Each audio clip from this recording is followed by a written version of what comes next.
Today on Prodigy Bowlers Tour, 12 kids went to the starting line, 9 in the scratch division, 3 in the handicap squad. Each one hoping to advance to the show today. And here are the ones who did. Starting in the handicap division, you'll see our top 2 qualifiers face off. Number 2 qualifier, Perez, is making his first appearance on Prodigy today. He's only been bowling a month. He'll be spotting 12 pins to his opponent, and our number 1 seed, Rowan Sautner. Rowan won in his first try on Prodigy 2 weeks ago. Someone tell him it's not supposed to be this easy. Then in the scratch division, our top 5 shapes up like this. In the number 5 spot is Tristan Davis. Christian snuck in on the strength of a strong second game of qualifying.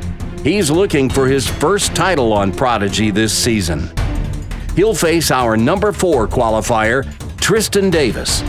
After taking a couple of weeks off while he was out of town bowling at tournaments, Tristan is back and in a familiar position, contending for another championship on Prodigy today. The winner of that match will advance to face our 3 seed, Anthony Smiga. Anthony is another one of our steadiest players, but hasn't won since almost a year ago. He's looking to get back to the winner's circle. The winner of that match will face our 2 seed, Big Logan Mathis. Logan was the only youth bowler to card a 300 game in league play last season in Georgia. And he also recorded the highest 3-game series in the state 1 year ago with an 836. He was part of the winning team in our Prodigy Team Showdown last June, but he's still looking for his first singles title on Prodigy Bowlers Tour. The winner of that match will bowl for the championship against our tournament leader, Nick Dischinger. Nick started each of his qualifying games with no fewer than the first 8 strikes in a row as he lapped the field. He's already won twice this season on Prodigy and will try to make it 3 today. Celebrating junior bowling, elevating junior bowlers. This is Prodigy Bowlers Tour.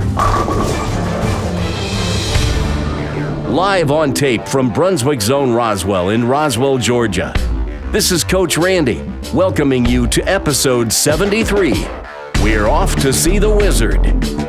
Prodigy Bowlers Tour is a series of unofficial, informal, and impromptu after-league challenge matches, contested by members of our youth program and anyone else who wants to come bowl with us. Today we had a few visitors, as Gilbert Kang brought his buddy Brandon Cho from Brunswick Zone Lilburn.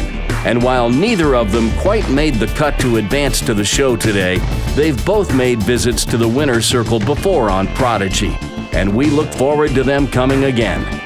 Our other visitor today is Perez, who I just met this past Tuesday night when I paid a visit to AMF Woodstock during their Tuesday night youth league, where he's bowling for the first time.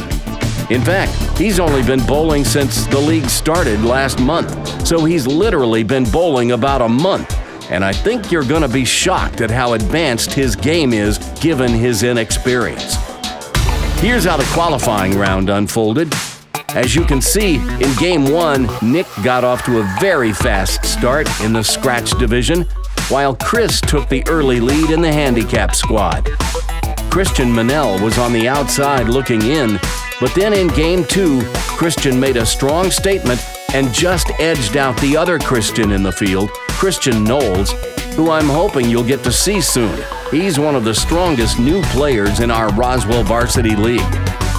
But I think it's time to get the championship match in the handicap division started. Now, Perez carries a 142 average over at AMF Woodstock, while Rowan Sautner's average is 130. So Chris is spotting Rowan the difference, 12 pins, which we'll add in to Rowan's score in the first frame, so you won't have to do any addition. And Rowan had the option of starting lanes, and he's going to let Chris lead off. Rowan wants to finish first. And we get our first look on Prodigy at Chris Perez. And he gets a crossover strike to start. Gets that trip 6. Here, we'll look at this one again.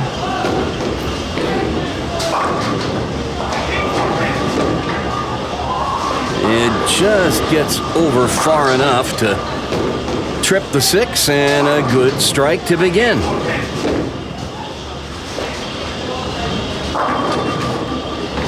And now Rowan with his lighter weight plastic ball. He has 2 of them. They're both plastic.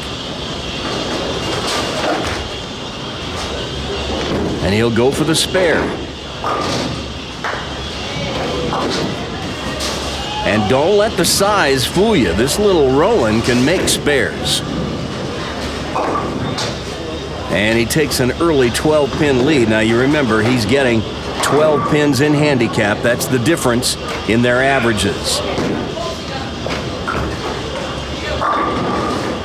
And that one right flush in the pocket, but doesn't have the entry angle or the stuff on it to drive through. He's throwing a lighter weight ball, as you would expect, and he leaves the 5-10. Now, if he moves his feet about 5 or 6 boards to the right off his strike target, he should make this or come close. Ooh, and he makes a pretty good run at it, but leaves the 10, so there's an open frame. And now the handicap differential that he was receiving from Chris is just about all gone now. So he'll have to do it on his own.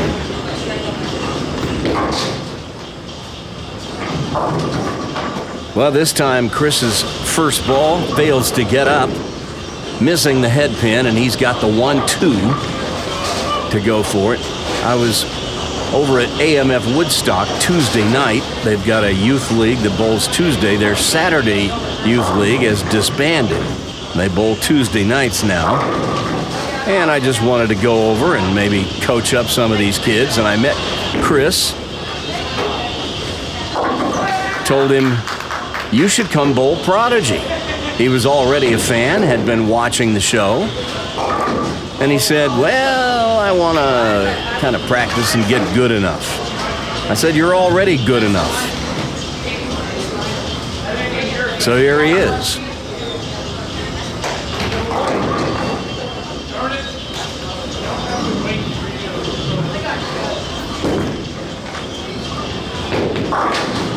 Well, that one gets away. And now he's got a cluster, the 1-3-6-9. You shoot this similar to a strike, but you really want to come in a little light on the head pin. If you hit the normal pocket, you're liable to drive through and leave the 9.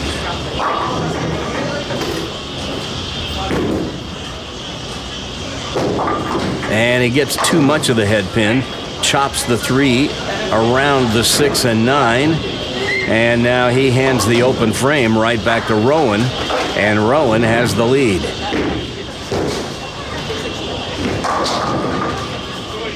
And this time, he goes high and leaves the baby split, the 3-10. It's makeable. Just put the ball on the right side of the 3-pin. It will deflect over into the 10. And we've seen kids make this on the other side of the 3-pin as well. But you can't make it if you hit the 3-pin full. So another open frame, and his lead shrinks to 4.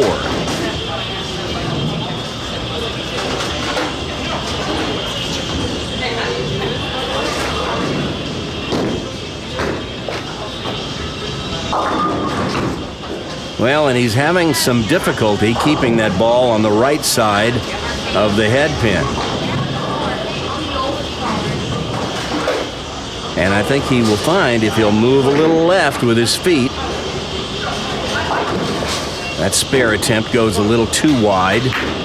But if he moves his feet a little left on the approach, keeps aiming at the same target at the arrows, he should be able to bring that thing right into the pocket. When the ball drifts left of where you want it, you got to move your feet left. And there, Chris finds the pocket. And there's a solid strike.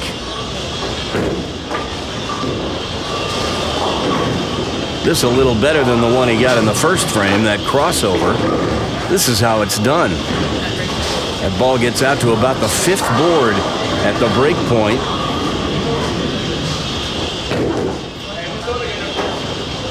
See if he can make it a double.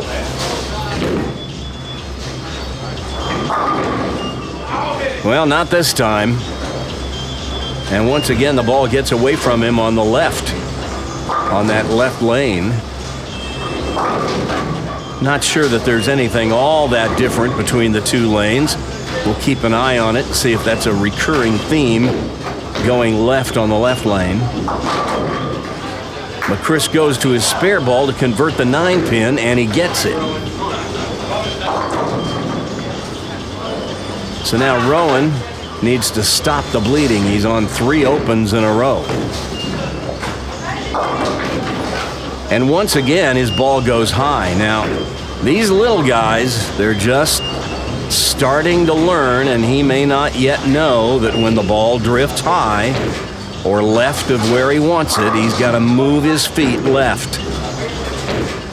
That seems counterintuitive when you first start out, but it's really the way. Oh, and he just gets the 3-6-10 by the hair on his chinny chin chin. Does he have hair on his chinny chin chin yet? I doubt it.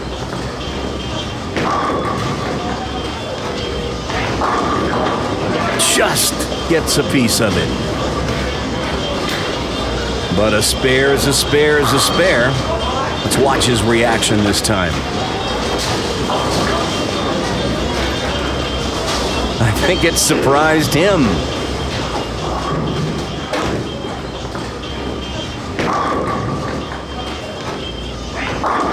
But that time he finds the pocket. That was high flush. Watch this.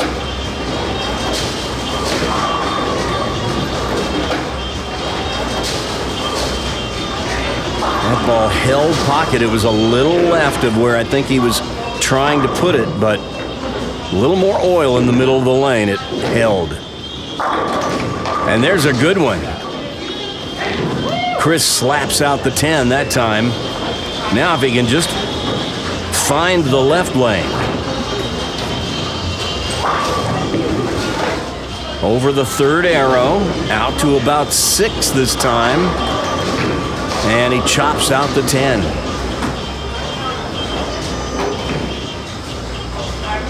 But he can put some distance between himself and Rowan with a strike here.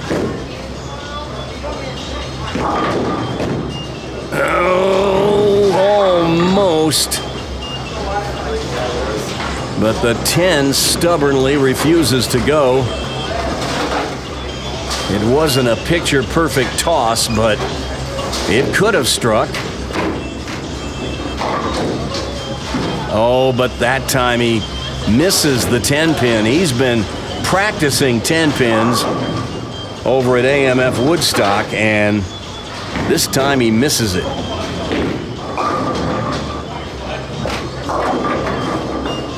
Rowan gets that plastic ball to hook quite a bit.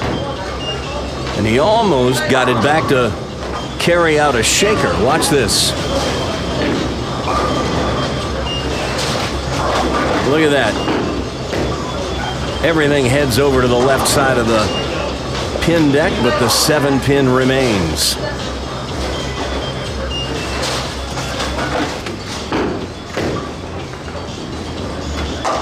And he covers the spare. That's big. So he maintains his 5-pin lead heading into the closing frames.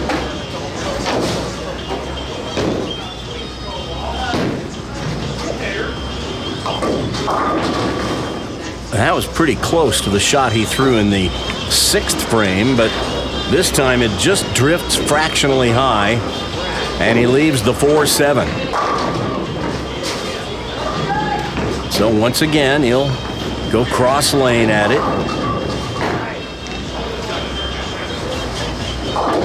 And he converts the spare. Easy peasy. 3 pins separating these two. Who's gonna step up at the end?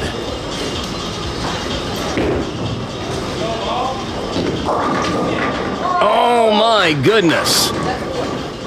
It looked like he had tossed that one out into the weeds. I didn't think it was gonna get back. He just barely tipped the head pin. Watch it go to the left wall. And it comes back. Oh, it was the 4 pin. The 4 pin got the 2.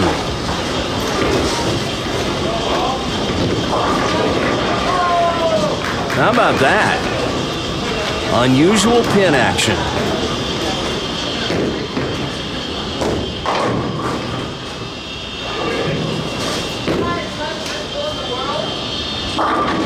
Oh, and that was just fractionally high. Boy, a double there would have been really big. As it is,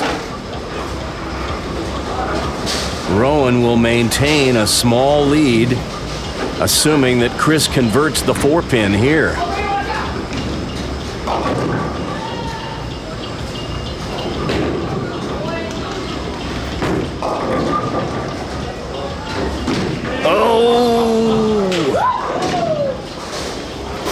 That's why you throw the big ball.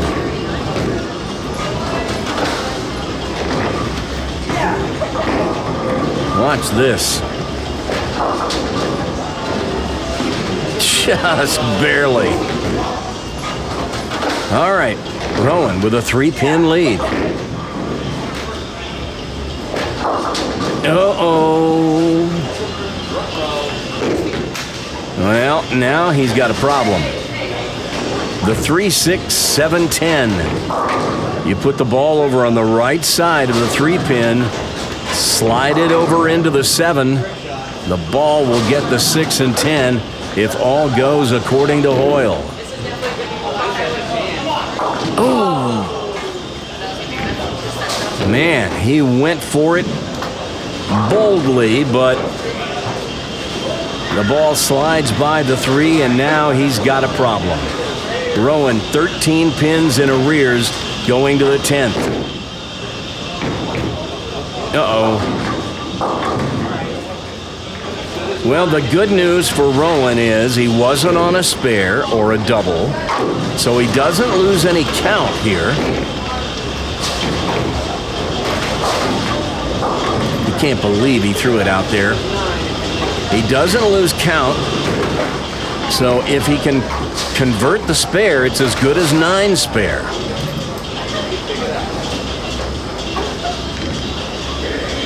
But he needs to make it. All right.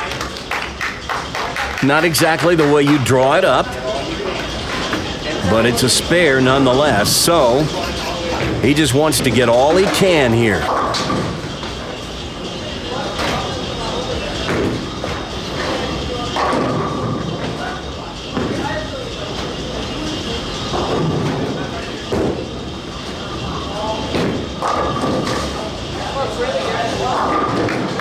All right, 9. So that's going to be 158. So the situation is this. If Chris gets 9 on his first ball, he wins. Anything less, and he'll need some more pins. Well, there's 8. So he has locked himself in no worse than a tie.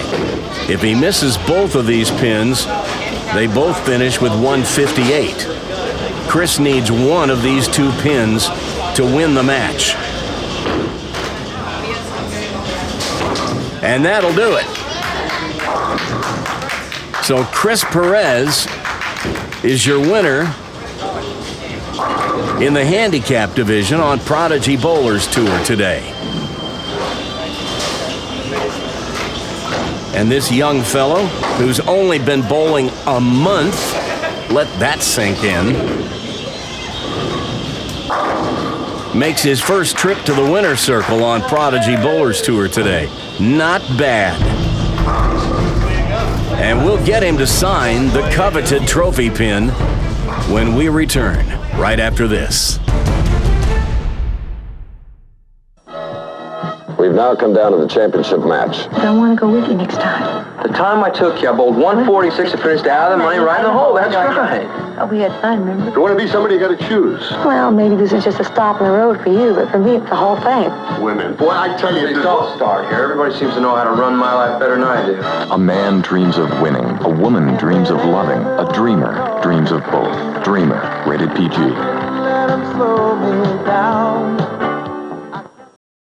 This is the Prodigy Bowlers Tour television network.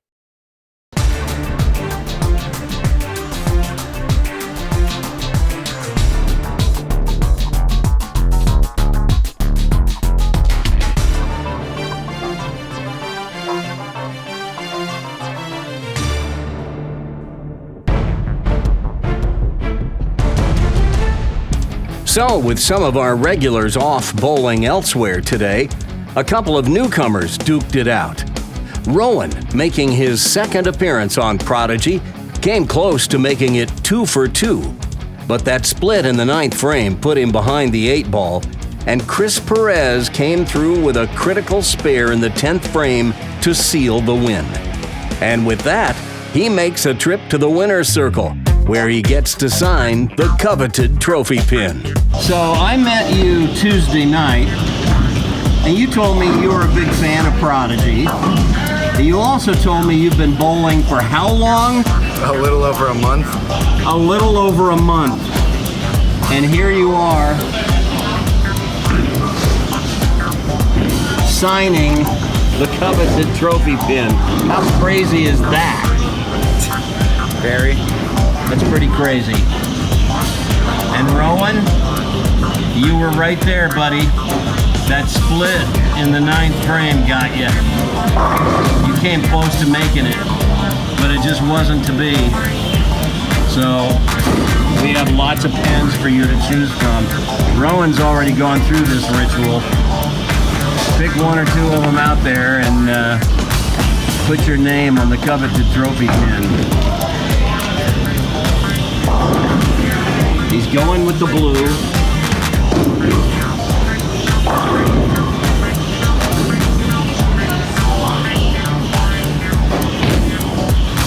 What's the date? It's 10/6/2018.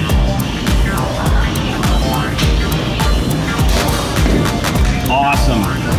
First time on Prodigy, and he walks straight to the winner's circle. Way to go. And now we turn our attention to the scratch division and our opening match between the 5 seed Tristan Manel and the 4 seed Tristan Davis. Christian made a point of mentioning the last time they bowled each other in the opening match, he went on to climb the stepladder and win. Although I suspect Tristan might have something to say about that before this day is through.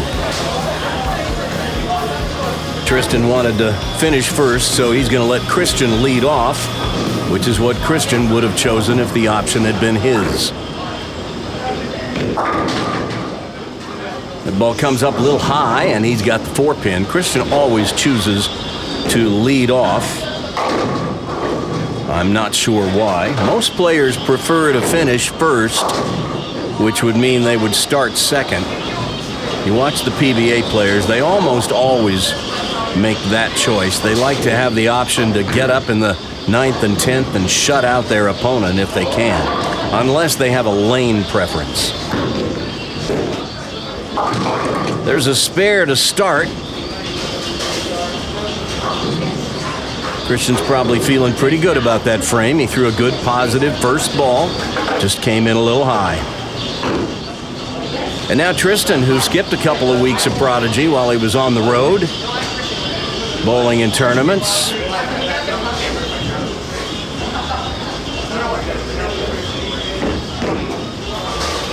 Pulled that one. But he gets away with it and gets a crossover strike. Probably not one he's particularly proud of, but he'll take it. Hey, they are bowling today on the yellow brick road pattern, which is why the title of the show today is We're Off to See the Wizard. Well, this is not one of the harder sport patterns they'll face. 41 feet, a 4-to-1 ratio, but fairly low volume, so we will see some ball reaction.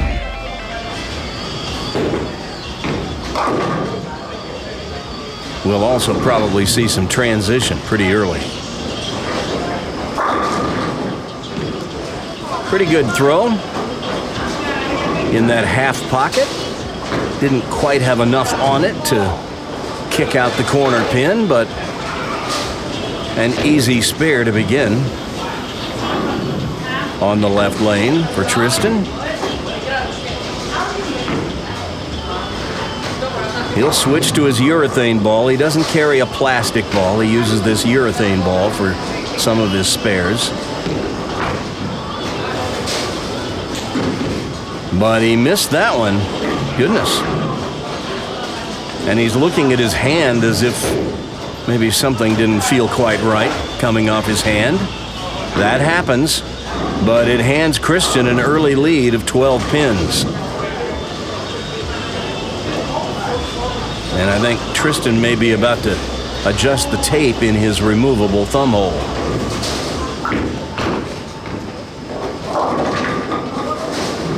Well, Christian sent that one out into Never Never Land, and somehow it got back enough to tick the head pin. But he leaves the 10.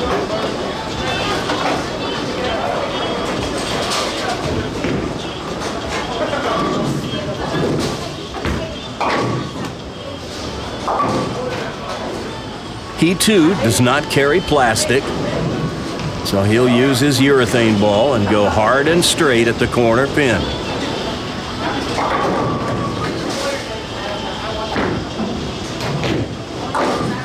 And he gets it.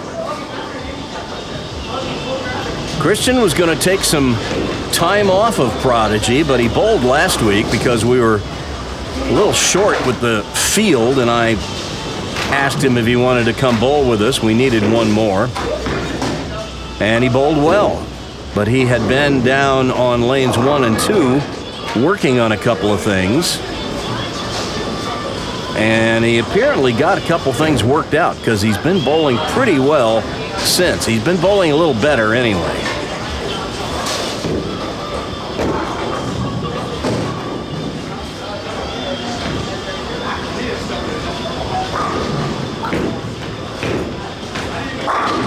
That's a good one right there. Slaps out the 10.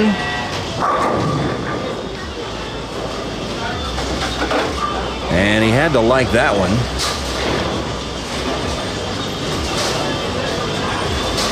Watch it. He's playing just inside the third arrow. Throws it out to about 10 at the break point. And that's a perfect strike right there.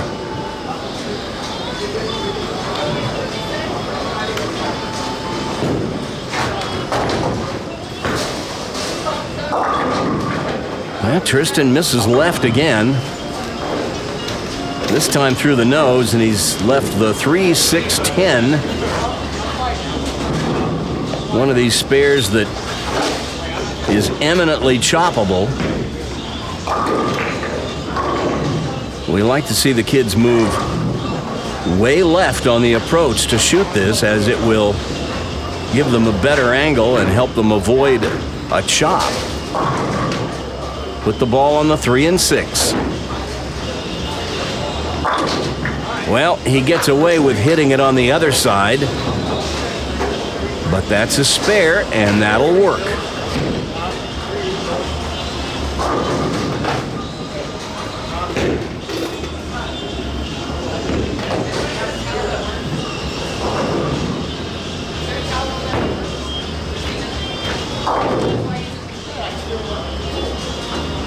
Tristan works with a a coach that actually coaches a number of the kids around the Atlanta metro area.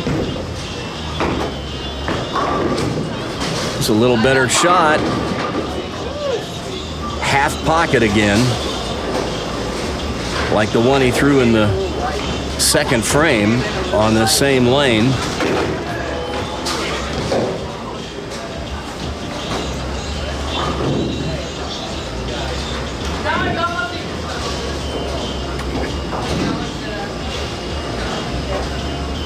He missed it on the left the last time. Let's see if he can make the adjustment.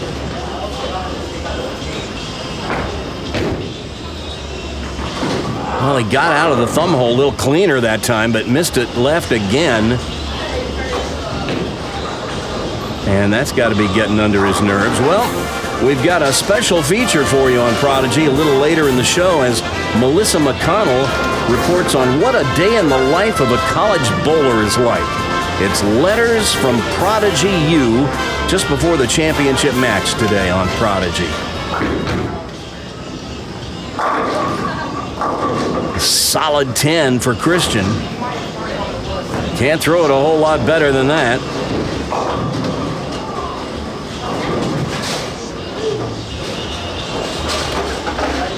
The difference between a solid 10 and a soft 10 or a weak 10 is that on a solid 10, that 6-pin flies up and around the 10. The soft or weak 10, as we call it, that 6-pin just lays down in the channel to the right of the 10-pin and just doesn't have the impetus to make a move at all. And that's 2 10-pins that Christian has made today.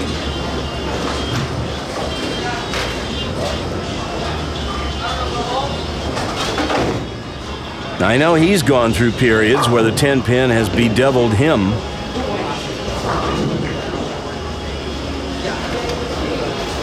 Most of these kids would do well if, whenever they go practice, to shoot 10 or 20 or 30 or 40 10-pins. And actually, you'll hear Melissa talk about that a little later on. Of course, the better play is to just not leave the 10-pin. And Christian just blew him up that time.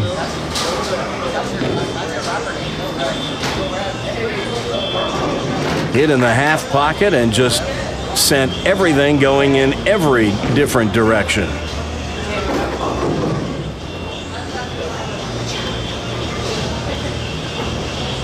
All right, Tristan. He's gone left both times on this right lane. And he's left again. Crossed over for a strike in the first frame. Went high and left the 3-6-10 in the third. And now on a nearly identical hit, this time the 6 goes out. And he's got the 3-10 baby split. He made the 3-6-10 on the left side. You can make the 3-10 that way too, but we recommend putting the ball on the right side of the 3-pin and let it deflect over into the 10. And he almost got it, but a little too much of the 3-pin, and there's another open frame. And that's 3 open frames out of 5 for Tristan, and the lead grows to 34. Well, let's take a look at his game.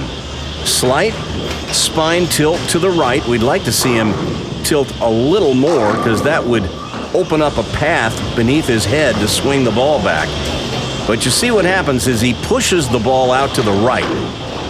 And what that's going to cause is it's going to cause the swing to wrap behind his back.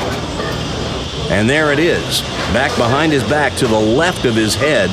You'd like to see the ball more in line with the head, but now it's either going to swing out to the right or he has to reroute it. And that's what he does, is he reroutes it at the top of the swing. This is a problem.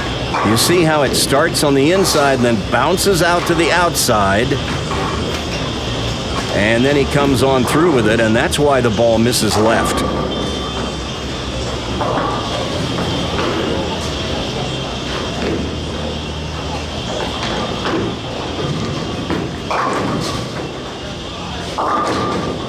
going to get another chance at the 310 here. The correction for that is to push away more toward the inside of your right knee instead of pushing it away out to the right. Push away more toward the inside of your right knee. That'll send the swing on a straighter path. Now, again, as I mentioned at the beginning of that coach's clicker, if he had a little more spine tilt to the right, he could open up more of a path beneath his head. He's high on the 3 again, and another open. He's not a happy camper. I don't blame him. But the good news for Tristan is this is a correctable fault. It's just a habit he's gotten into over the years. And honestly, I'm a little surprised his coach hasn't spotted it and tried to get him to correct it. Or I don't know, maybe he has. All right, Christian with a strike up. And he puts one behind it, and that will expand the lead to 55. And now he's pulling away. Now, actually, as you're going to see, Christian does kind of the same thing. He pushes it out to the right as well and gets the ball behind his back. That's left of his head, not where we want to see it. And he bounces out as well. See? The difference in this case is his intended trajectory is so far out to the right because he has higher rev rate, throws more hook than Tristan. He got away with it. But ideally, you'd like to see that swing on a straighter plane. There is a trip 4, and that's a turkey for Christian and a big 65-pin lead. We see that a lot where players get the ball behind their back at the top of the swing and then they bounce it out. And if you're going to bounce the swing off plane, you'd rather have it start going back away from your body and then you reroute it to the inside coming down.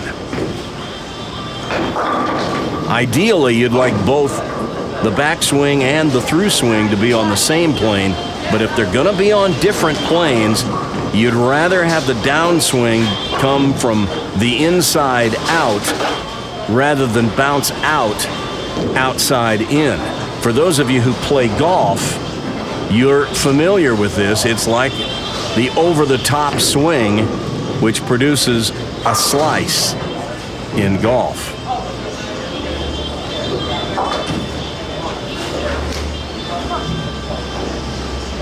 But these kids have plenty of time to correct this before college, and I'm sure they will.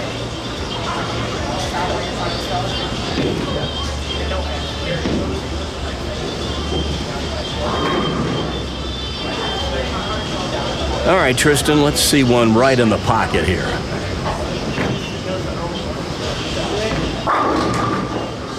Well, he's been there before on the left lane. And we've seen that 10-pin.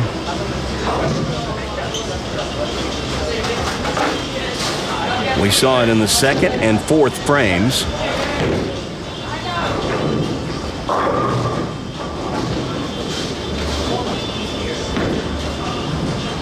First time the ball hung on his thumb a little bit. This time he gets it off his hand just fine and makes the 10-pin. You know, we see him week after week after week on Prodigy in the qualifier just bowl great. And then he gets on the show, and usually it's on a different pair of lanes, and you don't see the same Tristan that we see all day in league and in the qualifier. Christian just ripped the rack, and that's a 4-bagger. And look at this, he's put it out of reach for Tristan. It's 76 pins separating these two now, and Christian's just freewheeling it. Just inside the third arrow, out to about 6 at the break point, in the swish zone, and see you later, 7-pin.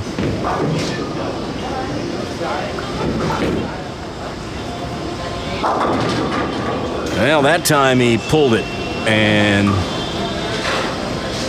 that means missing the target left. And that one never had a chance. But even without a strike, that 8 count was enough to put him over the top. Tristan has won this opening match, as if there were any doubts about whether that was going to happen after he opened up that big lead.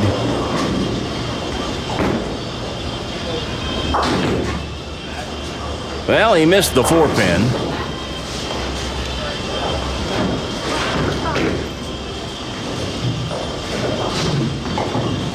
But in this particular case, it doesn't really matter. And now he's going to go grab another ball and throw it in the 10th frame as an exploratory throw. All right, Tristan.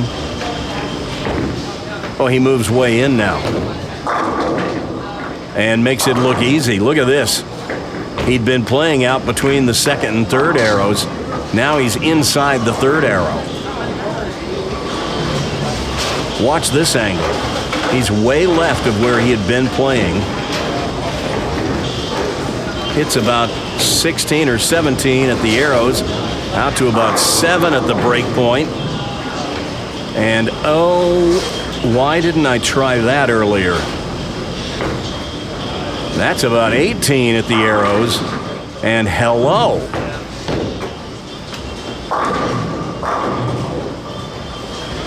Well, as soon as the game is out of reach, he finds it. Look at that, right? That was about 19 at the arrows, out to about 12 at the break point. It's easy when you just relax and freewheel it. Look at this. This is what we're used to seeing from Tristan. Strike after strike after strike.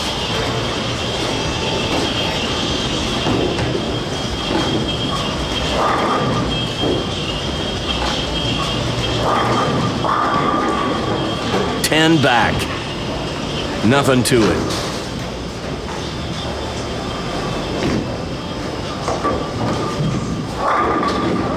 Oh, and he's going to be asking himself, why didn't I move there sooner? He finishes with a 4-bagger, and every one of them just flush. But you know what happens is you get in the heat of battle, and you think you've got the line, and you're afraid to move because, well, what if that's worse? But I think you just got to trust your instincts. You just got to know that if you're not striking, you got to try something else. He just waited too long. Wow, that didn't look that high, but Tristan's got the 410 after the match is sewn up.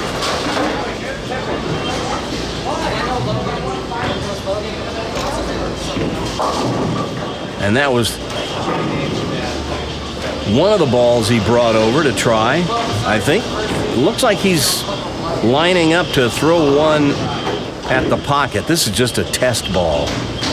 He wasn't trying to make the 410. He just wanted to see what that ball would do if he wants to throw it at strikes in the next game, and we'll find out if he's made that decision to switch. He's going to face Anthony in match 2 when we return. Hey, it's me, Coach Randy, with exciting news about a new way you can help support Prodigy Bowlers Tour. Over the past couple of years, we've had a number of Prodigy fans say they'd love to offer something in payment for the Prodigy content seen each week on YouTube throughout the bowling season. Well, I'm pleased to announce that Prodigy is now on Patreon. Go to patreon.com/Prodigy Bowlers Tour.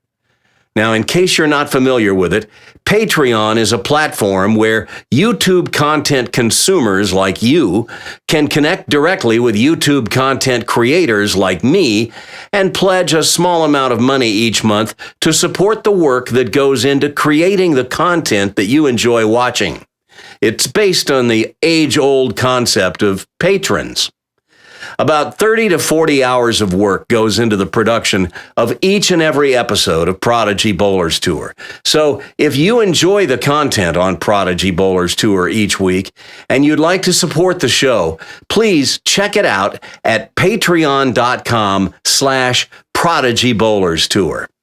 There are 4 affordable subscription tiers, and each one offers a different reward, up to and including sneak peeks of shows before they're released to the public, exclusive behind-the-scenes content that only members will ever see, and there's even a tier that will enable you to get all that and get your name in the credits each week as a producer of the show.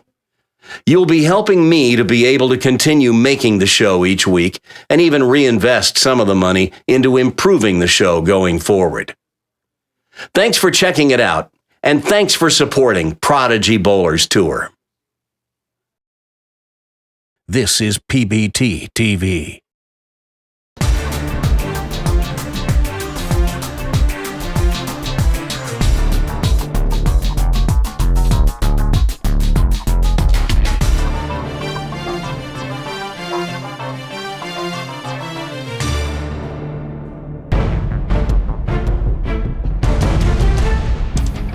Well, Tristan certainly found the line in that match. Unfortunately, he found it after Christian had already clinched it. If there's a lesson there, it's probably don't wait to make a big move if you think it might help. But Christian was strong throughout the game, and now he's moving on to match 2, where he'll face Anthony Smiga. Anthony is one of the kids who came over to join our Roswell Varsity League this season from AMF Woodstock, although he's still bowling in their Tuesday night youth league, as is Tristan and Nick and several others. This two-hander has made quite a bit of progress in the one short year since he started bowling, and now Anthony faces another test in trying to get past Christian Manel to move up the stepladder.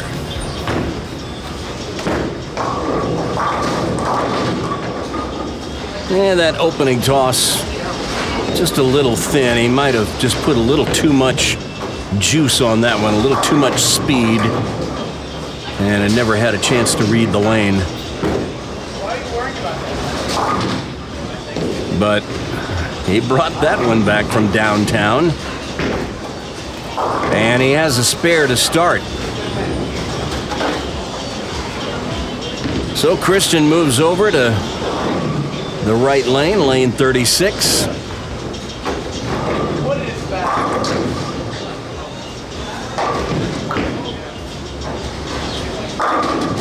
And puts one right on the hole.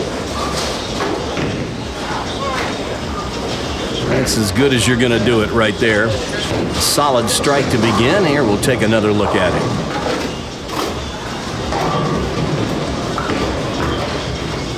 Between the 3rd and 4th arrows is where he has chosen to play today. And we'll watch his reaction to this one.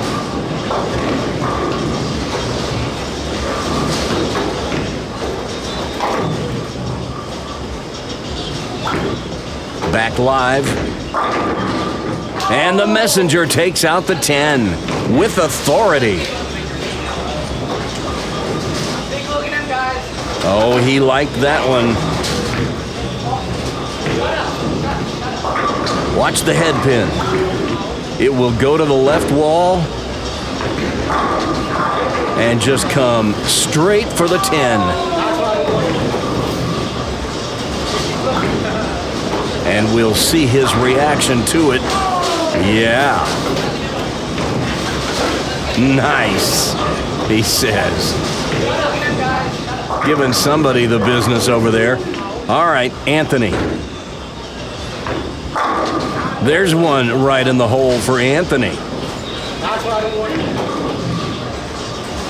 This kid can throw strikes. I've seen him put up some big numbers.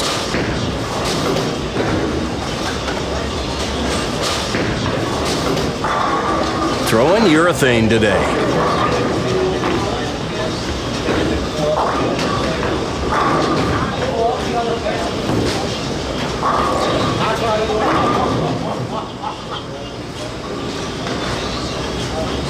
Can he make it a double?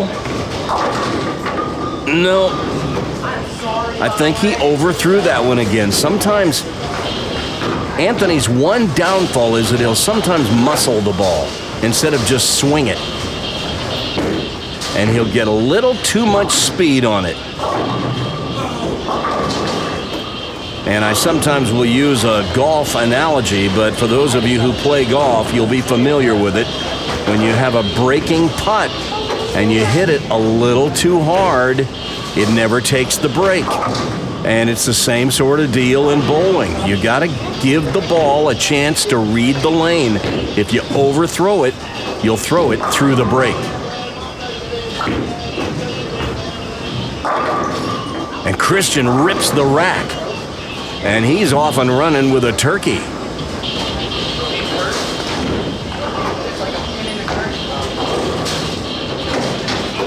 And he has increased his lead to 20 pins early on in this match.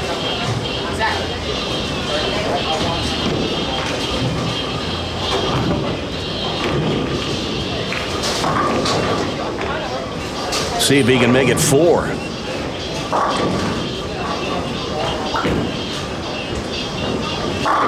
Oh, yes. Well, he's lined in.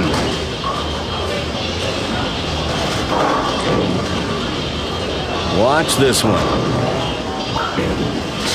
Over 17 at the arrows, out to about 8 or 9 at the break point. And just sweeps them off. Anthony better throw strikes from here on. There's one.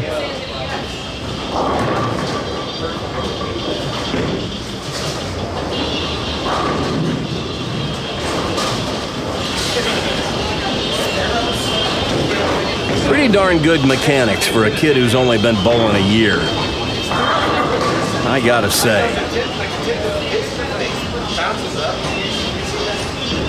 But now with a strike up, he needs to double. Oh man, that's not what he wanted. It just came up fractionally high. He'd missed wide on that lane before and made a correction, but just a little over-correction, and now the 4-9. Put the ball on the left of the 4, slide it over.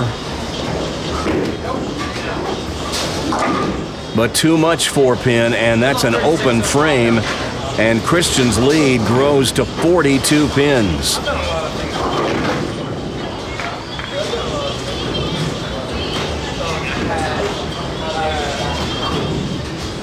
And boy, let me tell you, when you are stringing strikes and your opponent can't seem to buy a double, and then he gives you an open frame, it will just loosen you up.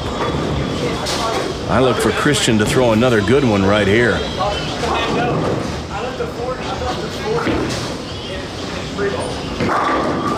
Yep. He's freewheeling.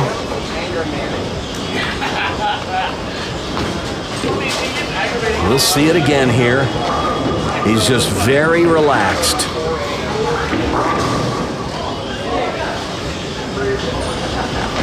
This is how you get when you're just out practicing on a Friday or Saturday night, just bowling by yourself, and you can just throw strike after strike. Boy, it gets a lot of fun. There's the front 6. How about that? Well, let's take a look at 3 of those strikes that he's thrown so far in the 1st, 3rd, and 5th frames. Look at the similarity in those deliveries. And if you want to see how similar they are, we'll lay them on top of one another when they're stacked in our exclusive 3-deep look. You can see any variation in his style. There's a little bit. And then when he goes to watch the results, he deviates quite a bit, but those are 3 awfully good shots. And Anthony just can't buy one. That was in the swish zone. That 5-pin should have gone over and got the 4 and 7, but instead the 1-pin went to the wall, knocked the 4 back into the 5, and stopped it from getting the 7. And he hooks the entire lane by the 7-pin, and, well, I think he knows he's beat now. 73 pins in arrears after just 6 frames. That's a pretty tall order to come back from that.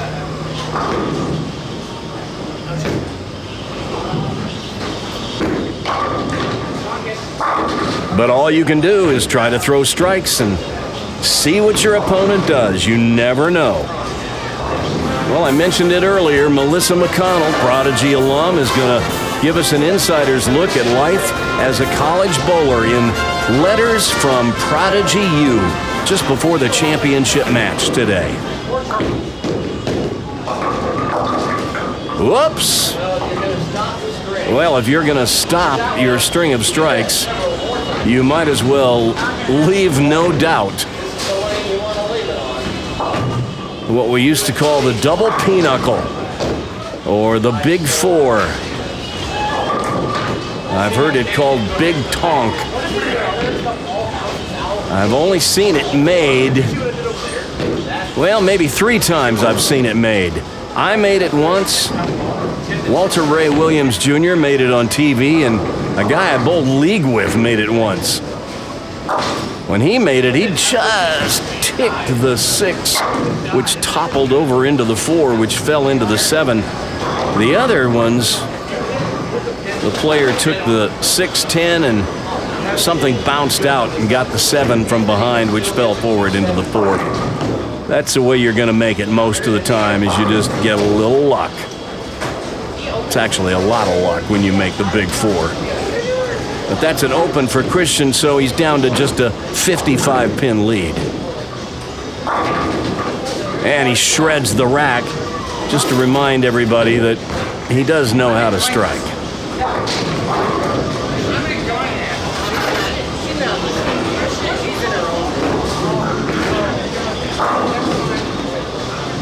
This is about as good as I've seen Christian bowl in a while. All right, Anthony, string a few and let's see what happens. There's another one. All right. He cuts the lead to 45. This isn't quite over yet.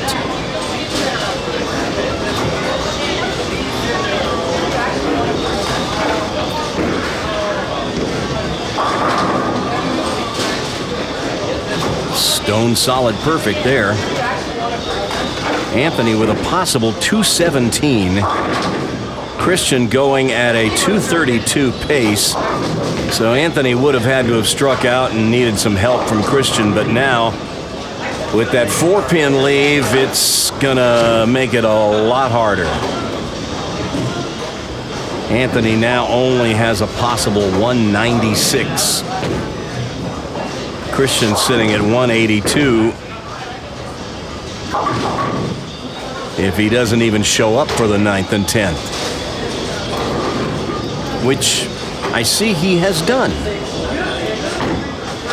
Christian Manel reporting for duty here in the 9th frame, and this ball might be the one that puts an end to this match.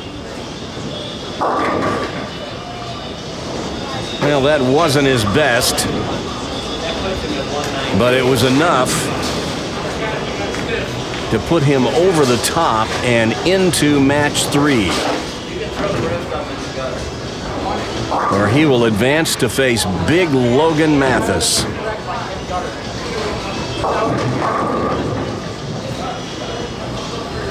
And that match should provide some fireworks.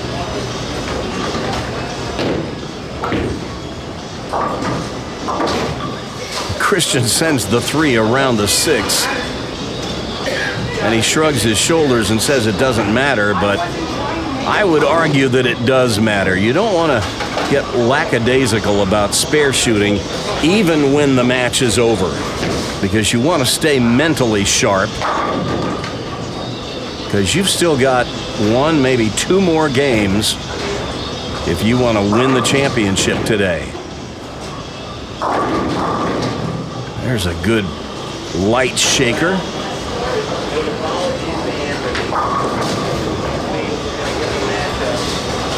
So good, we'll watch it again.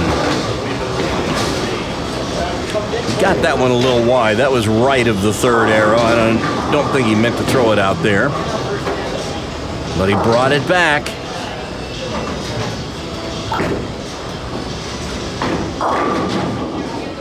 Well, he put that one inside the third arrow and hit just about the same area of the pocket, light. But he doesn't get the messenger this time, so he will have a 10 pin for a 220.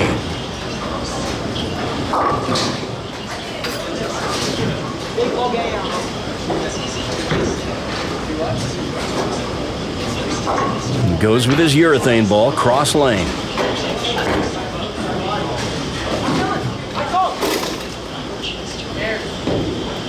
Well, you saw him shrug his shoulders. He said, "Who cares?" And once again, I would argue that you should care on every ball you throw. There's Anthony. He has absolutely no reason to care whatsoever, and he throws one of his best shots of the match. That's what I like to see. You give it your all on every shot.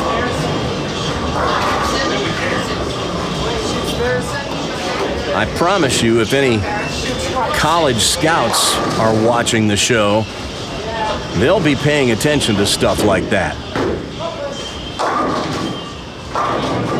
That one drifts a little high, so Anthony's going to finish in the 180s. A respectable game, just not enough this time. Couple of opens, but what really spelled the difference in this match was that six-bagger that Christian had to begin the match. When your opponent is stringing 6 in a row, you better come correct. Well, Christian is moving on to our semifinal match against Big Logan next. In bowling, it's just you, the ball, and the pins. But behind every student athlete is a supportive family. My dad drives me pretty much every week, and my mom pays for the majority of my tournaments. And my grandparents, they're there for moral support. With family in your corner, to win a championship, anything is possible. This is the Prodigy Bowlers Tour Television Network.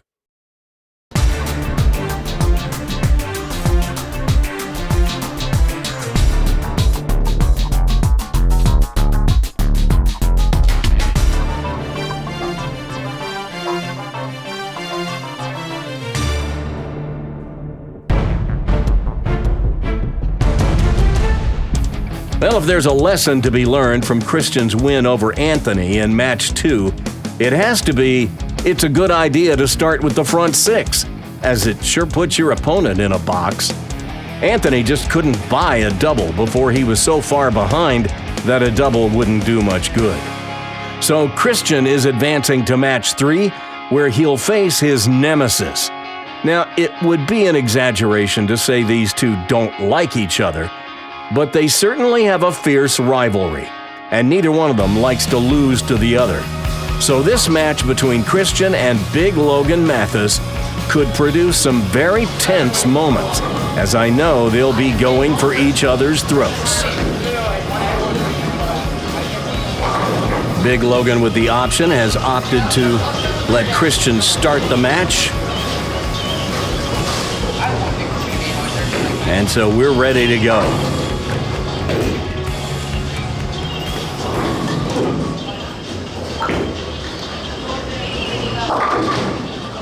A little high to start. 3-6-10. Not the easiest spare to start with either.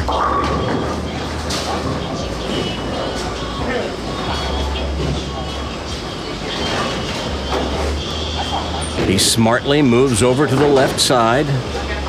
Try to put the ball on the 3 and 6. Oh, but no, he gets too much 3-pin and sends the 6 whistling around the 10 and an open to start. And he gets a little ribbing from his opponent right out of the gate. These two will jaw a bit back and forth.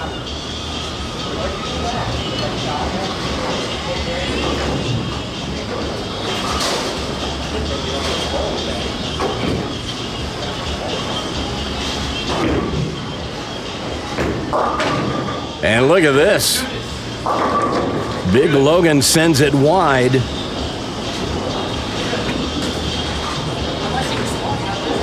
And the washout, the 1-2-4-10. Put the ball on the left side of the 1. Throw the 1 over into the 10. The ball will take out the 2 and 4.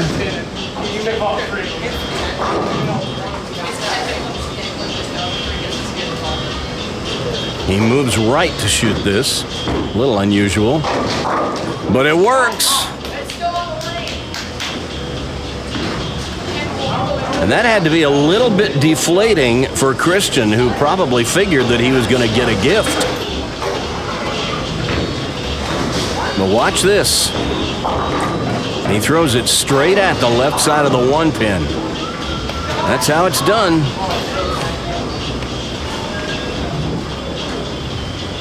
So the early advantage goes to Logan Mathis.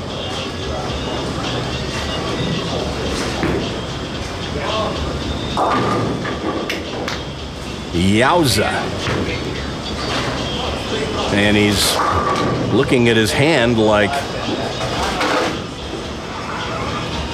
something went wrong for sure. Something did. The 1-2-5, you shoot it about like a strike. Just put it on the 1 and the 5. Let the ball drive through and take out the 5. The 1 will get the 2.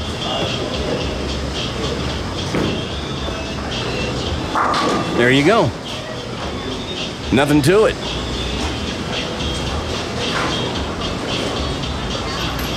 So, not exactly what he had hoped for, but a clean beginning. And that's more than Christian can say after his first frame open.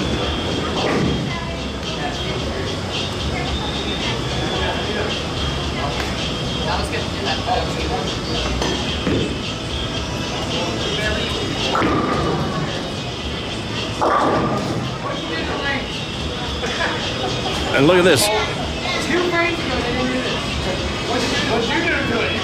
And Christian says, what did you do to the lane?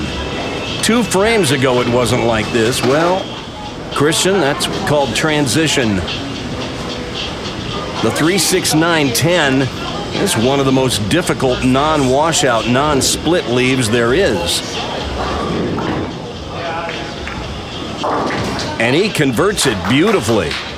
That is a hard spare.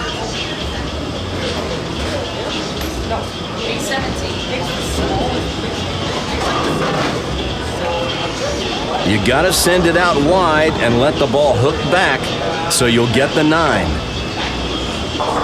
And in so doing, you risk chopping the 3 off the 6, but he split the difference perfectly.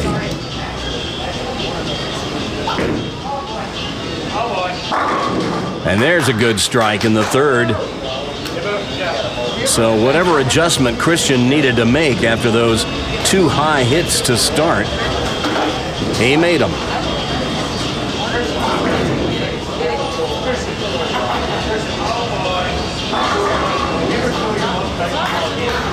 Good strike. Can't do it much better.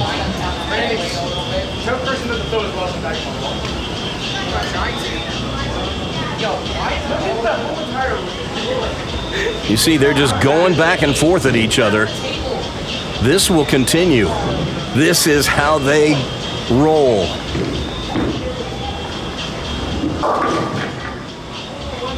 And Big Logan misses the head pin on the right lane again. This time he's got the washout with company. The 6-pin joins the party, and there's 2 ways to make it, either on the left side of the head pin or on the right side, but if you throw it the right side of the head pin, you probably want to throw it straight from the left side. He's moving right, so you got to figure he's going to try to make it the same way he made the washout. But this time the head pin flies around the 6 and 10, and there's an open, handed right back to Christian. Well, we've told you before, at the end of this match, it's a special feature on Prodigy. I asked Melissa McCONNEll to record a little selfie video. This is must-see TV for any high schooler or their parents considering bowling in college. Melissa tells you what it's like to be a collegiate bowler in our first edition of Letters from Prodigy U.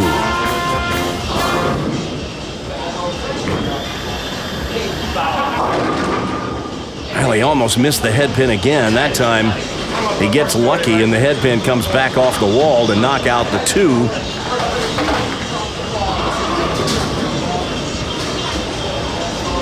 Oh, looky here. He fouled. So he won't be shooting the 10 pin.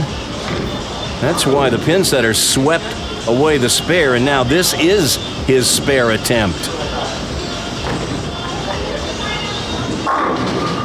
And he leaves the 10 pin again and throws his hat. Well, we've seen Big Logan throw his hat before. And that gets a big laugh from Christian. Watch this.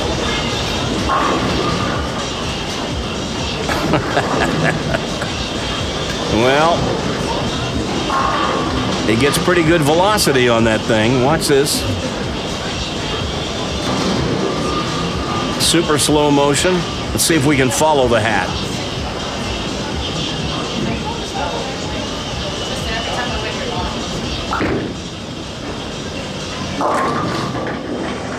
Well, that double would have increased Christian's lead to 30, but instead, he's got a tricky spare, the 2-8. Here's how you make it. You put the ball right on the face of the 2 pin or a little on the right side and let the ball drive through in its right to left hook path to carry out the back pin, the sleeper 8. Oh, look out. Oh! He just got the back pin. Yeah, look at this one again. We'll see his reaction to this. He's like, okay, I'll take it.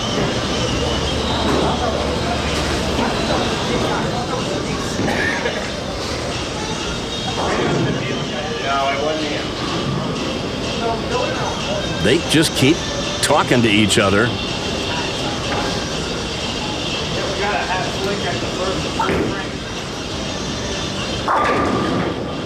Yeah, this time the messenger does not deliver the message to the 10 pin, and now Christian has that pesky corner pin to shoot. He's been pretty good with his 10 pins thus far today on Prodigy. He missed a couple in league earlier in the day.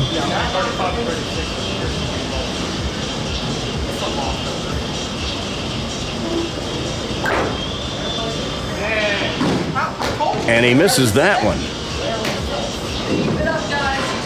Well, that's what I was talking about when he missed those spares at the end of the last game. You want to stay mentally sharp because it breeds confidence, among other things.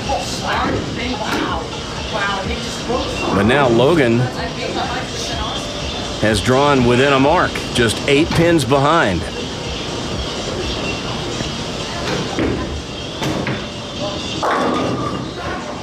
And comes up a little high and leaves the 4. And you hear him screaming heaven knows what as we watch this shot again. A little high, 4 pin, and I don't think that's what he was saying. Logan's a big, sweet guy, I gotta tell you, but there are some anger management issues there. He covers the spare.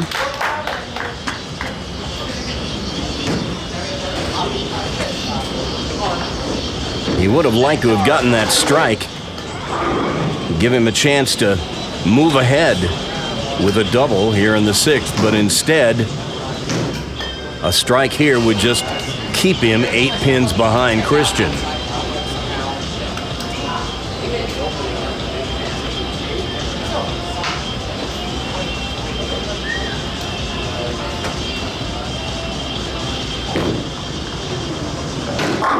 No!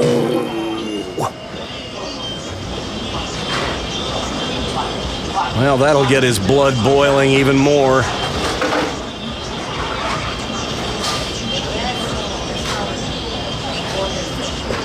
We may be here a while waiting for him. He may have walked down to the quick trip. Oh, there he is.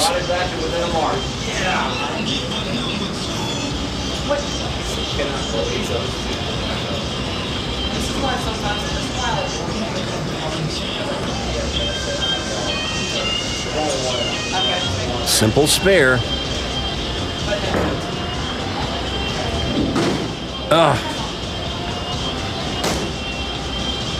And he gives a hearty punch to the low-hanging wall where the telescore screens used to be back in the day. One of these days he's going to bust a knuckle when he does that. And Christian, truth be told, as he mouths, "Help me," I think he's actually a little scared of Big Logan.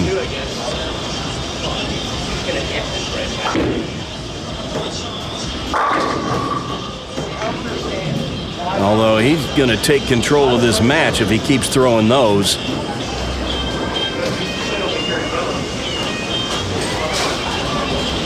Watch this.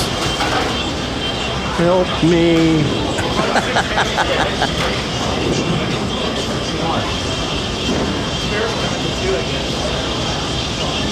Pretty good shot he threw.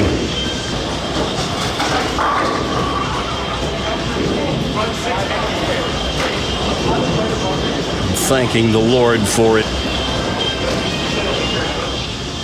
All right, strike here would be huge. That's a 30-pin lead now.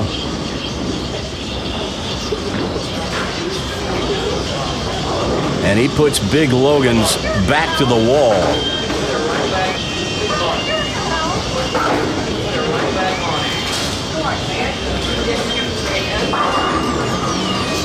Great shot. All right, Big, see what you can do. I had a word with him on the side. If he would just slow down his ball speed about 2%, he'd get a little better carry. Here, these two, their styles are actually quite similar. Both have the high backswing and the big crank at the bottom.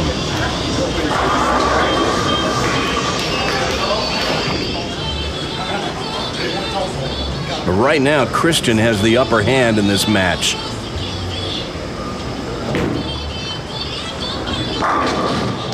But Big finds the spot for a double, and you see that that was slightly slower ball speed. A little less ball speed, and you don't hit the pins up in the air so much. They stay lower.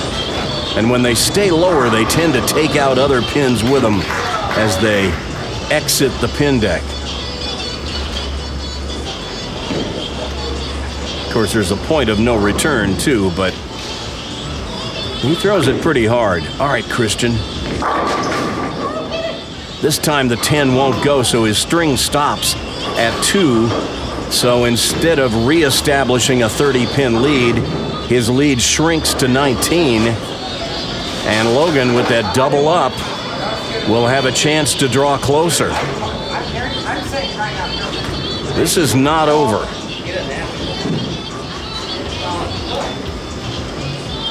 Logan with a possible 197.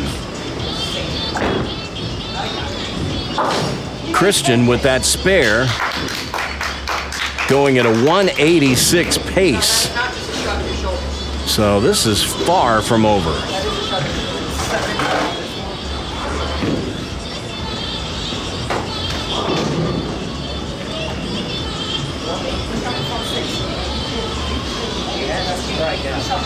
Christian would be well advised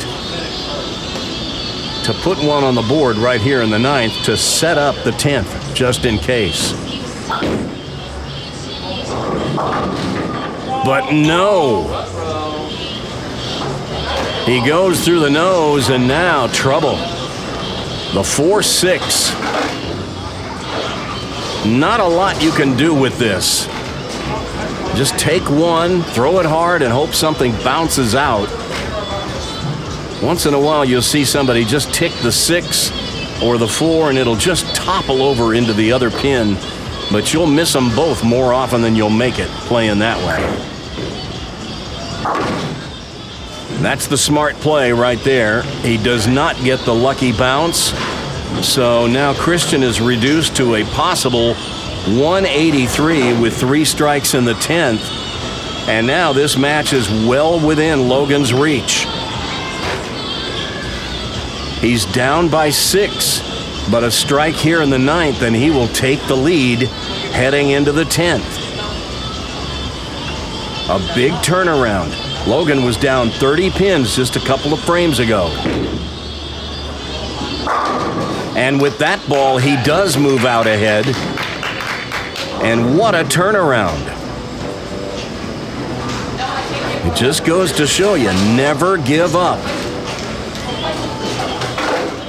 I used to say to my golf buddies, I may give out, but I'll never give up.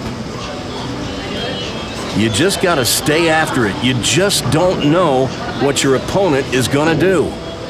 I've seen some crazy things happen in this game. Logan was 30 pins down. Now, with a strike on this ball, he can shut Christian out. Oh! Christian still in it.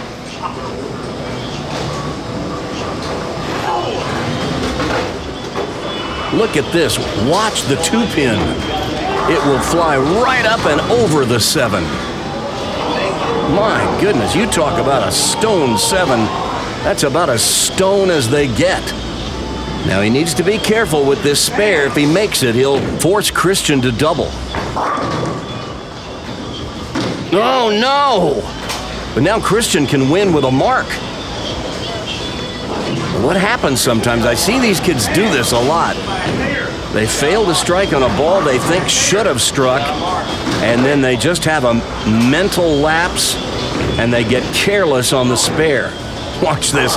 There goes the hat again, and now it's stuck in the apparatus behind the overhead scoreboard. Somebody's going to have to climb up there and get it.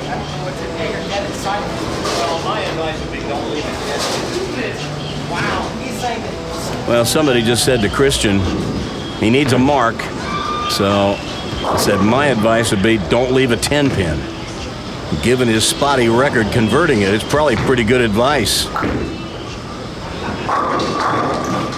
Oh, no.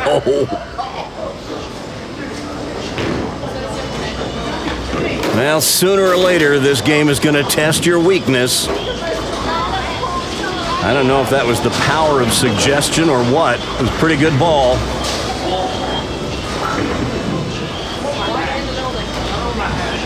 Right in the pocket, a little wide, ball deflects slightly. 6-pin flies around the 10. It's a solid 10. But now he's got to make it. He must make this spare, or Big Logan wins the match. This is where staying focused on all your shots really matters. He needs one right now. And Big Logan has come back and won the match. Oh my goodness. He was ready to stomp, but he was like, well, it might get it. But no, it didn't. And, well, that is a catastrophic meltdown at the end. Opens in the 9th and 10th. And now we have to get Big Logan's hat from behind the scoreboard on the pair next to ours, but it's Logan who's moving on to the championship match. He will face Nick Dischinger next.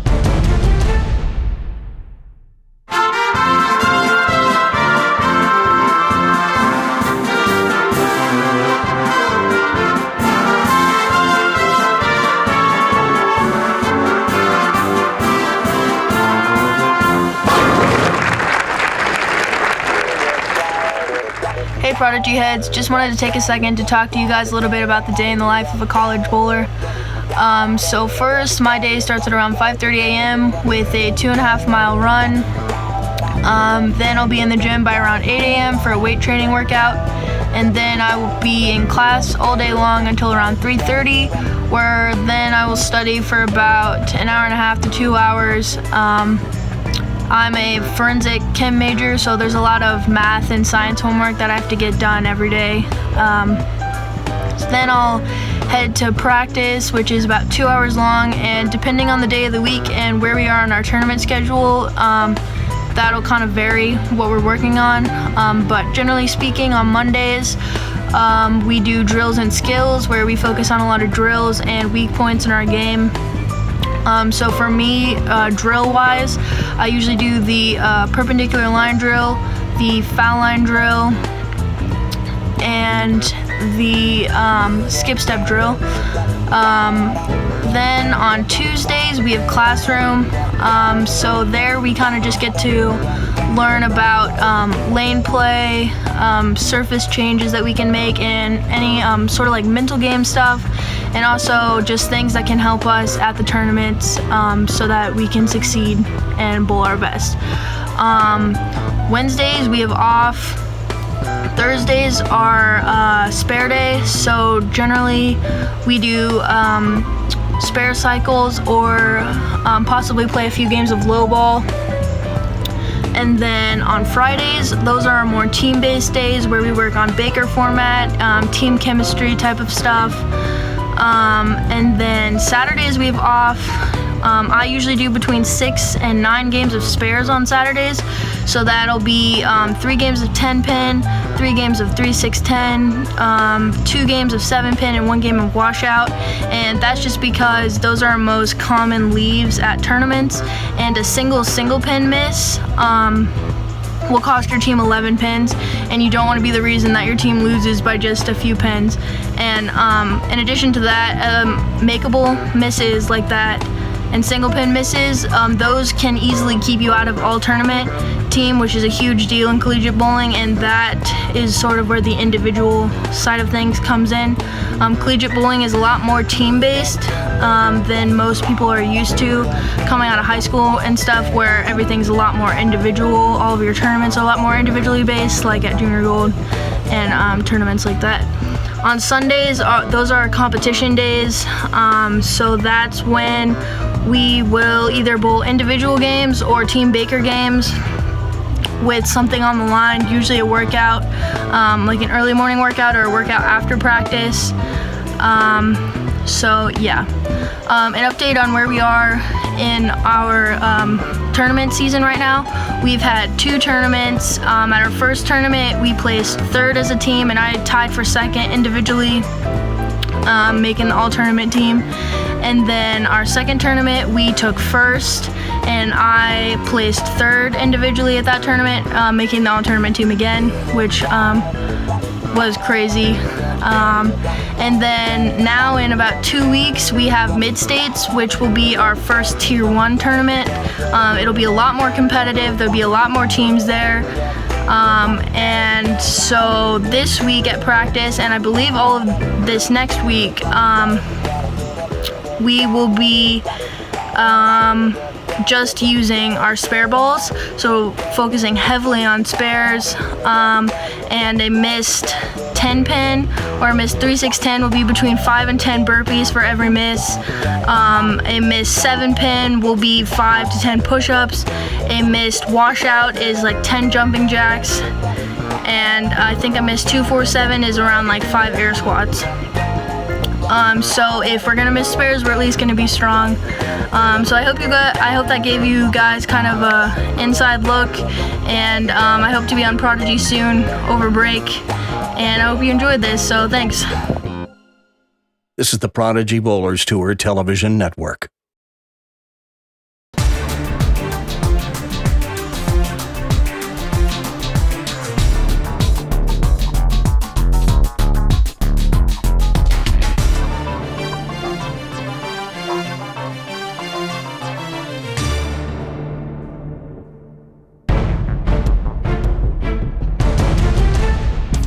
A tough pill for Christian to swallow, as that pesky 10-pin, and more specifically, his inability to make it when he needed it, spelled the end for Christian's ride today.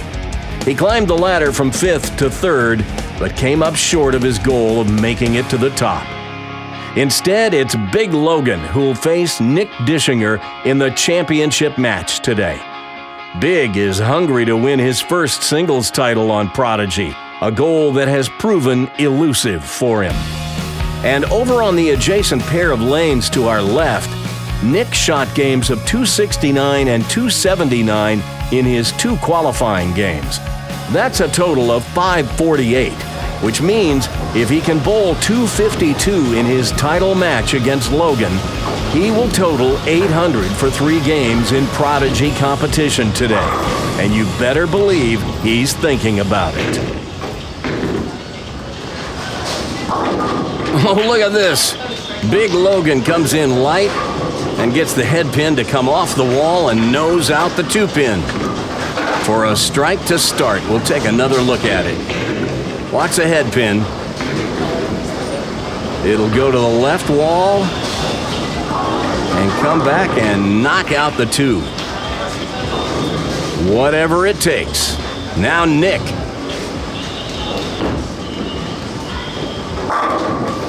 Big strike for Nick. He's been doing a lot of that. Remember, both of his games in qualifying, he started with no fewer than the front 8.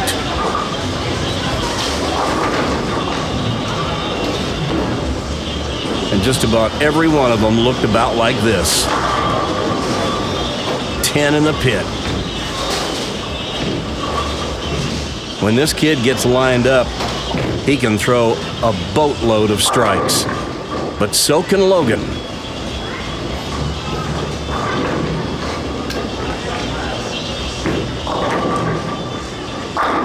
Ooh, ringing 10. He was not having carry issues, clearly, in his 2 qualifying games. You shoot 269, 279, you're carrying pretty much everything. But let's keep an eye on this. He needs 252 to shoot 800 for his 3 games today.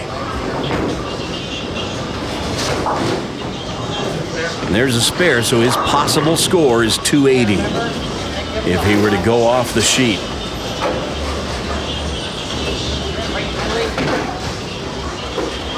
And Big Logan's having none of that. He wants to go off the sheet right here.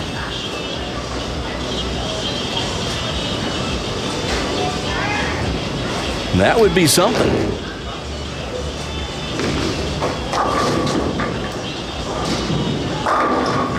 Not gonna happen, though. He too with a ringing 10. So, if he makes it here, we're all even through the first couple of frames.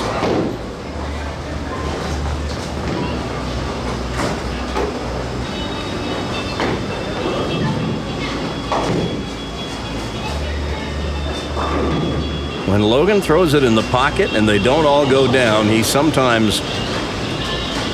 seeing steam come out of his ears, and then that happens. I thought he was staying a little more calm this time, but Keep an eye on him now. If he can keep his emotions under control, he can reel off a bunch of strikes. But if he starts having some misfortune like that, a seemingly good ball not striking followed by a mental lapse, anything could happen. He almost leaves a pocket 7-10, but because of his power, the messenger gets the 10 to go out. We'll watch this one again. Watch his reaction.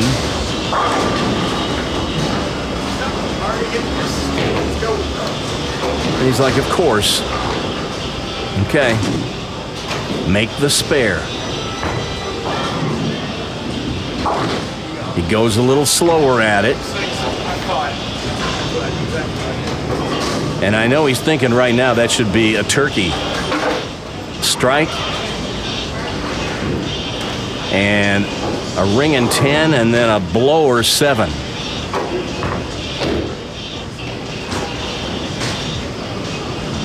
Well, when one round object hits another round object, they don't always react exactly the same each time. That's the way it was explained to me. And you see, it happens to Nick too.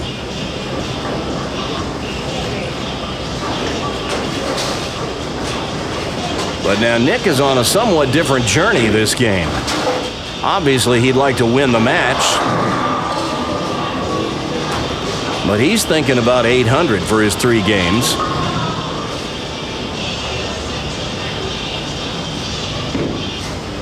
And now he's got to make this.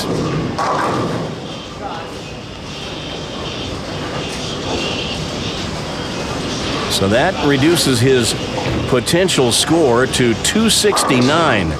Now, this is what we showed you at the beginning of our bowl cast today.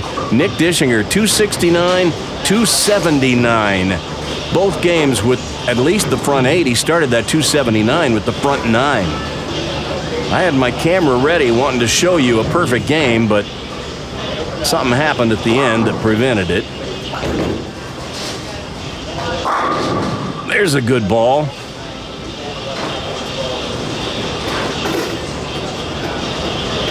We'll watch his footwork. 6-step approach.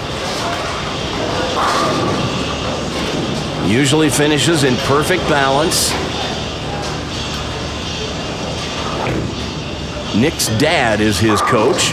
His dad's a fine bowler in his own right.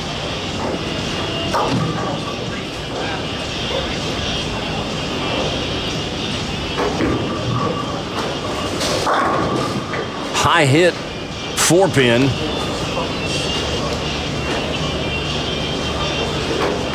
And you can almost see Logan's fuse burning. Watch the 2-pin. That's the third one from the left. It goes to the left wall and tries to trip the 4, but just misses it behind.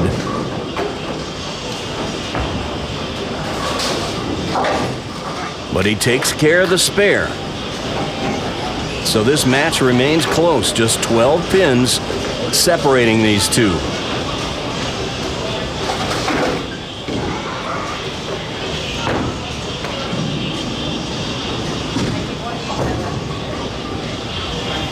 Logan's thrown 4 good strike balls, but only got rewarded with 1 strike so far. And I'm sure he's thinking about it.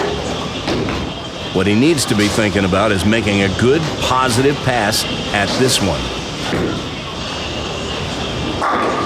He does, and they all go down. That 8 was peeking at him late. But I think it finally went down, probably out of fear more than anything.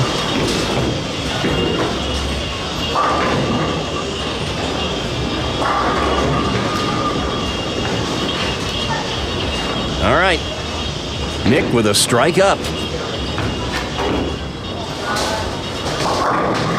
Ooh, and that one goes high, and he gets the fast 8, and with that, his chances of an 800 for his 3 games go out the window. Watch the 2-pin. Third one from the left. Instead of slipping between the 4 and 7, it flies up and around the 7. When you hear us talk about the fast 8, we're talking about this hit, where the 2 flies around the 4 and 7, and you get 8 in the fastest way possible.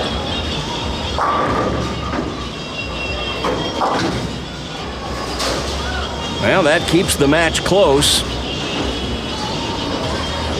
And now Nick can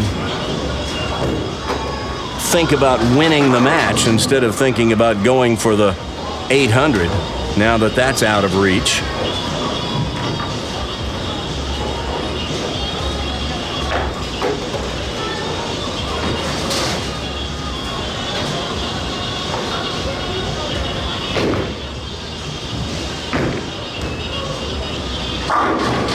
And another ringing 10. My goodness. Well, those 2 high games he bowled, the 269 and 279 in qualifying, were bowled on the adjacent pair, 33 and 34 to our left. We like to try to hold one pair whenever we can, fresh for the show. He covers the 10.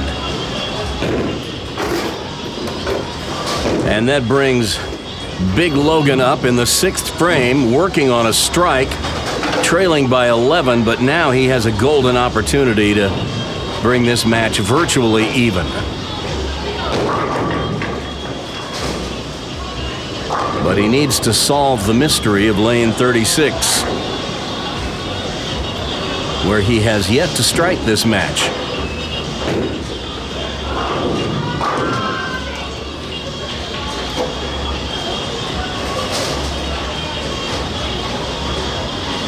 Taking a little extra time.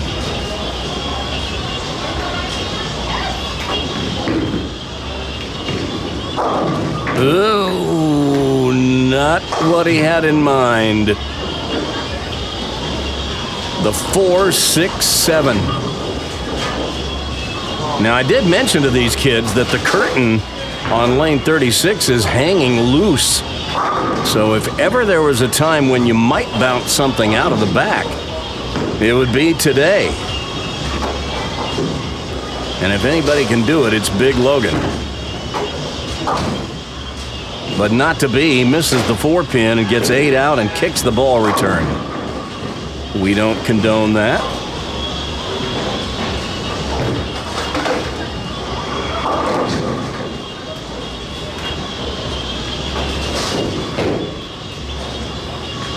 Big Logan disgusted with that shot that left the 4, 6, 7. And probably not real thrilled with missing the 4-pin on the second ball, so I get it. He's mad. And then he rips the rack in the 7th frame.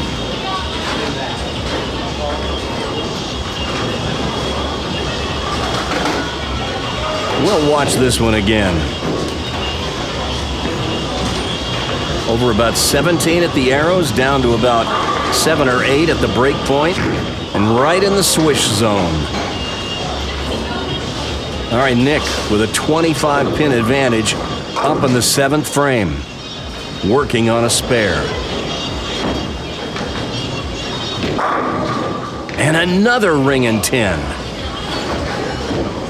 Well, I promise you, if he'd been having carry issues like this, he probably wouldn't have been the #1 seed today. But everything was going for him earlier.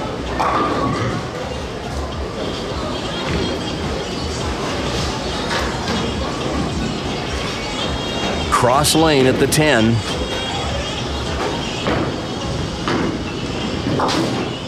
You know, he told us a couple of weeks ago, I asked him, you know, you're one of the best young bowlers around. I don't know why you don't show up on leaderboards at the GYBT, and he didn't have a particularly good outing at Junior Gold.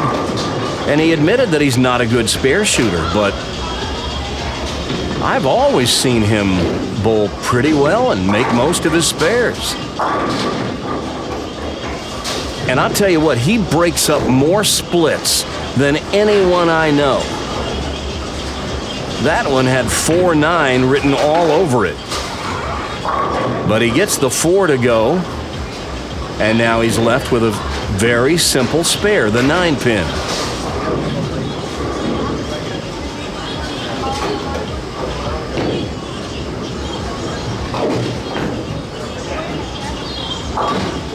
And he goes with his strike ball. Well, he admitted to me that when he went to the plastic ball to shoot spares, he started missing spares. And you know what? You got to go with what works for you. And if you're making more spares with your strike ball, I say stick with it. Maybe in your practice sessions, work on spares with your plastic ball. If you think in the long run you would benefit from throwing straighter at spares, and I think there's probably some logic behind that thinking. But in competition, go with what works until you're ready to roll out a big change.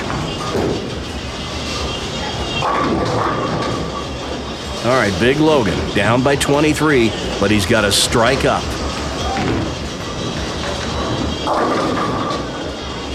But a light 4-pin. And that will thrill him to no end, I'm sure. You can read it on his body language and facial expression. That could have been a light shaker strike, but... And he takes no time at the spare. But he gets it to go. All right, well, let's project here. Big Logan, if he strikes in the 9th, 10th, 11th, and 12th, he would shoot 193. Nick, if he goes strike, spare, strike the rest of the way, he's going at a 196 pace. But you never know, he might lose some count on those spares. That's what Big Logan needed to do, was plant one right in the pocket and get them all to go.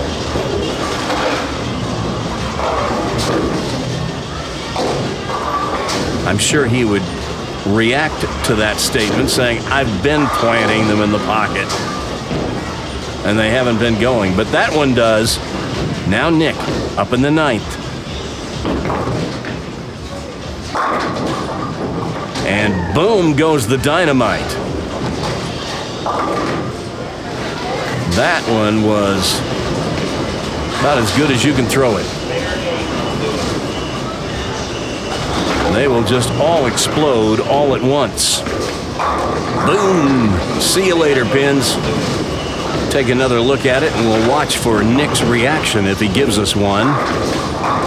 He's a pretty cool customer and often won't show any emotion. But that strike was huge because now he just needs to fill 18 to win.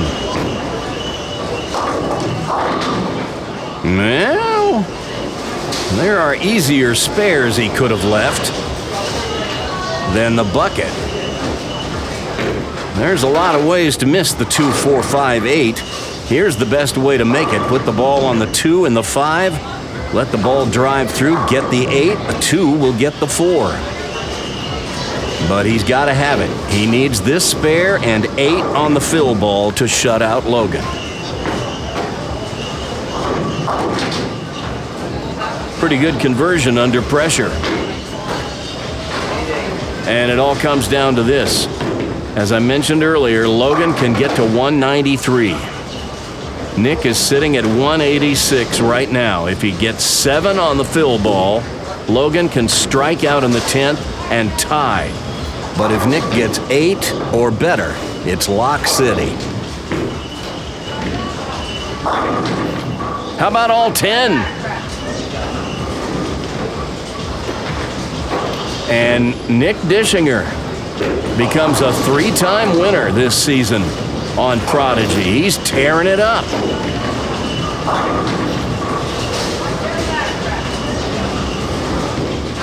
Well, you know that 268, 278, he had a 100-pin lead over Logan in the standings going into the stepladder. That might be the biggest lead we've seen anybody have going into the championship round. But now with the pressure off, Logan relaxes, and we've talked about this before. I don't know if it's just a tension thing, or if maybe when they really want one and they feel like they've got to have it, they might squeeze it a little, but I'll tell you, the pins know when you're squeezing it. And when the pressure is off, the strikes seem to come easier. Tristan had this happen in the opening match in the scratch division, and now it's happening with Big Logan in the championship match. Doesn't look to me like he threw that ball any different than he's thrown some of the others today. As a matter of fact, he had a bad rack. I would have reset that one if it had mattered. Of course, this one, the match already decided. And even the high hits go. And that's the way it goes when the tension is gone and you can just relax and throw them. It's Nick Dischinger who's going to be signing the coveted trophy pin when we return right after this. Now, from the Prodigy Bowlers Tour newsroom, with reports from around the world, across the nation, and up your alley. This is Prodigy Striking News. Just a quick update this week, as we have only a few short news bites for you. First, we tell you all the time about how Charlie Bostic is often traveling out of state to various youth bowling tournaments. Well, last weekend, the Prodigy regular and his family traveled to Baltimore, Maryland for one of the biggest youth bowling tournaments on the East Coast, the Danny Wiseman Youth Scholarship Tournament, named for PBA Hall of Famer Danny Wiseman. Charlie led the B squad on day one and finished fourth in a field of 163 youth bowlers. Another awesome performance by one of our awesome Prodigy bowlers. Last weekend at the Georgia Youth Bowlers Tour event held at Cherokee Lanes in Canton, Georgia, several Prodigy bowlers had a stellar outing. Congratulations to Logan Fossum for finishing first in the U17 boys division. Tristan Davis took second place. In the U15 girls, Annalise O'Brien finished fourth, Allison McGowan finished fifth, and won her way to junior gold in Detroit. In the U15 boys, young Antonio Hairston Jr. took top honors. Antonio, or AJ as he likes to be called, is one of the new bowlers we have in our Roswell Varsity League, and we hope to get him on Prodigy someday soon so you can see what we see, that he's one heck of a young bowler. Gilbert Kang finished fourth in the U15 boys. Over in the U12 boys division, Hunter Moffitt finished a strong second, and Spiros Schenk won his spot in junior gold with a fourth place finish. And last but not least on our Prodigy Striking News update, this bit of news from Fort Benning, Georgia, where Josh Collins, who you saw win both the Georgia State Pepsi Tournament and the GYBT TOC in the U15 boys division last season, Josh was bowling in his Saturday Youth League when this happened. 10th frame, he's got the front nine working. There's number 10.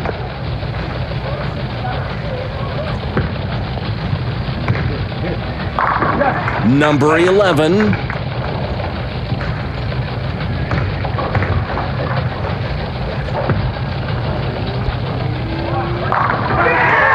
And he gets the 12th strike for his first ever 300 game. And it comes in sanctioned competition. Congratulations, Josh. That's perfect. And that's our report this week. For Prodigy Striking News, this is Coach Randy reminding you to grip it and rip it.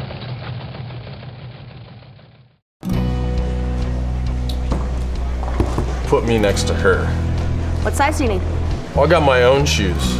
I'm just here for a trophy. Wife. You know why you're gonna date me? I do. Because I'm a winner.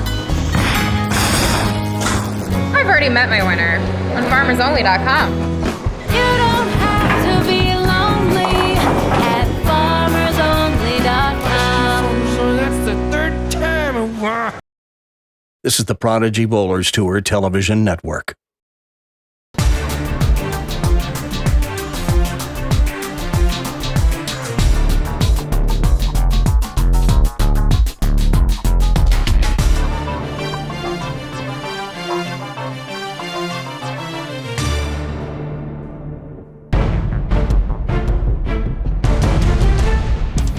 Well, you could say that the same mistake that Christian made that let Big Logan into the championship match, a missed 10-pin, is what cost Logan the title today, as he missed a 10-pin in the second frame. Meanwhile, Nick pounded the pocket most of the match, but just couldn't carry to get his 800 for 3 games in Prodigy competition today. But his 196 in the championship match was good enough to send him to the winner's circle for the 3rd time this season. And he's putting his name on the coveted trophy pin yet again. Well, you did it again, number 3 on the year. And now, the ritual.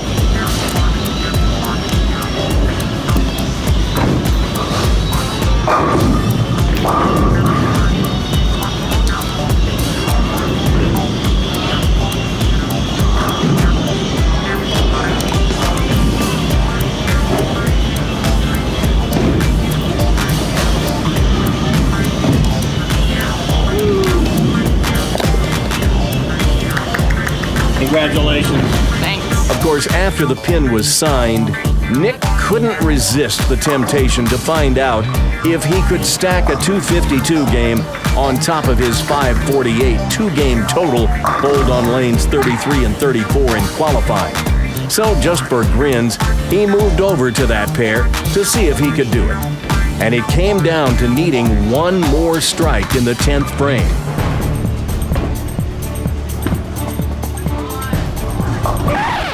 But he came up 1 strike short. Still, a series in the 790s is nothing to sneeze at. That's some awesome bowling by a very talented young man. Now remember, we're taking 2 weeks off.